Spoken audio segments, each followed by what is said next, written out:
سنو، جب تمہیں کوئی کہے کہ تمہاری آنکھوں کے گرد سیاہ حلقے کتنے گہرے ہیں تو کہہ دینا اسموکی آئیز ایسی ہی ہوتی ہیں۔ سنو، جب تمہارے سانولے رنگ پر کوئی تنقید کرے تو کہنا نیچرل بیوٹی اسے ہی کہتے ہیں۔ اور سنو، جب تمہیں کہا جائے کہ تمہارے سر میں اتنے سفید بال، انہیں ڈائی کروا لیا کرو تو کہنا نیچرل ہیئر ڈائی ایسے ہی ہوتے ہیں۔ جواب دینا سیکھو، دانت کھٹے کرنا سیکھو۔ پاگل لوگوں، 16 سال تعلیمی اداروں میں گزارنے کے بعد بھی اگر تم لوگ اللہ کی بنائی تخلیق کا ڈیفینس نہیں کر سکتے تو بڑے افسوس کی بات ہے کہ لوگ 1 منٹ میں رب کی بنائی ہوئی تصویر پر اعتراض کر کے تمہیں رب سے بدگمان کر جاتے ہیں۔ سنو، میں عورت ذات ہوں، میں دل دکھنے پر راتوں کو گلیوں میں نہیں پھر سکتی، میں تمہارا درد سگریٹ کے دھوئیں میں نہیں اڑا سکتی، تمہارا غصہ گھر والوں پر نہیں اتار سکتی۔ مجھے تو رونے کے لیے بھی رات کا انتظار کرنا پڑتا ہے تاکہ میرے آنسو تکیے میں سما سکیں۔ میرے اندر سب ٹوٹ رہا ہو پھر بھی مجھے سب سے ہنس کر بات کرنی ہوتی ہے۔ ہم مڈل کلاس لڑکیاں اپنی پسند نہیں بتا سکتی ورنہ ہمارے ماں باپ کی عزت نہیں رہتی، یہاں تک کہ ہم اپنی مرضی سے مر بھی نہیں سکتی۔ ہم پہ تب بھی یہ الزام لگا دیا جاتا ہے بد کردار تھی، کچھ غلط کر کے مر گئی۔ کوئی بھی ایسی عورت نہیں جس کا نعم البدل کوئی دوسری عورت ہو۔ ایک ایسی عورت جسے آپ چھوڑ دیں یا اسے کھو دیں، آپ ویسی کوئی دوسری ڈھونڈ ہی نہیں سکتے۔ آپ اس کی ذات کو ہزاروں عورتوں میں تلاش کرتے اپنی زندگی گزار دیں گے، لیکن پھر بھی اس ایک کی غیر موجودگی کو پورا نہیں کر پائیں گے۔ میں اکثر سوچتی تھی کہ جو شخص آپ کو تکلیف پہنچاتا ہے، بے حد اذیت کے بعد بھی اسی شخص سے محبت کیوں رہتی ہے؟ اماں کہا کرتی تھیں یہی تو محبت ہے کہ اس سے تب بھی محبت رہتی ہے جب وہ ہماری نافرمانی کرتا ہے، کیونکہ جہاں محبت ہوتی ہے وہاں نفرت کا بسیرا نہ ہو ایسا ہو ہی نہیں سکتا۔ تب جانا کہ اللہ کو ہم سے کس قدر محبت ہے۔ بات گہری ہے، سو محبت پرست لوگوں کو ہی سمجھ آ سکتی ہے۔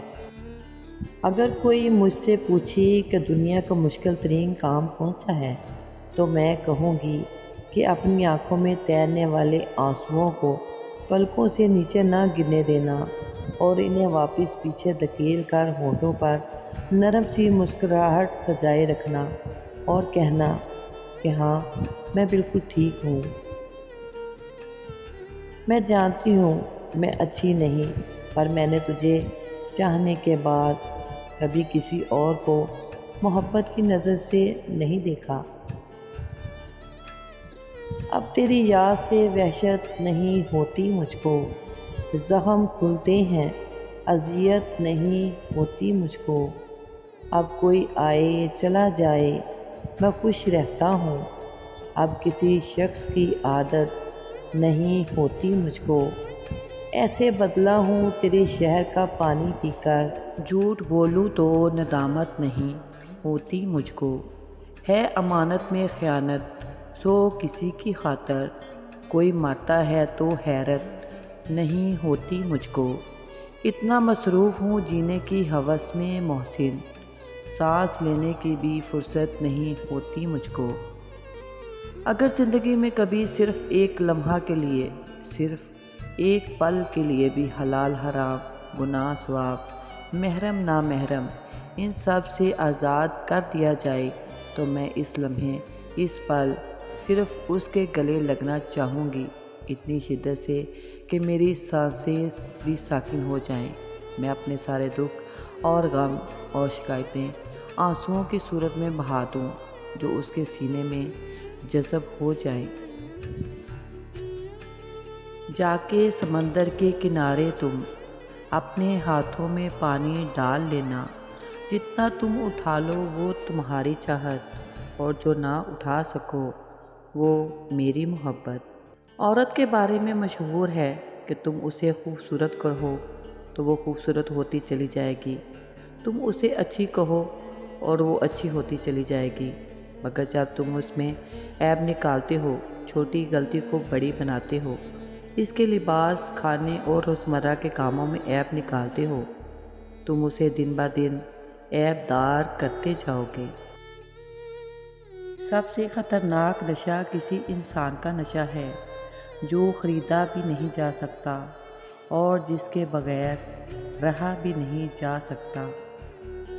محبت تو بہت دور کی بات ہے جانا، تم تو میرے سوچنے کا قرض بھی نہیں اتار سکتے۔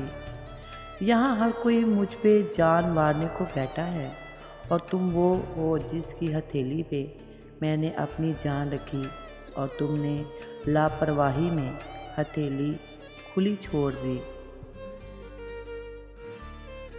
کچھ عرصے سے مجھے ارد گرد کی چیزوں نے بہت تھکا دیا ہے۔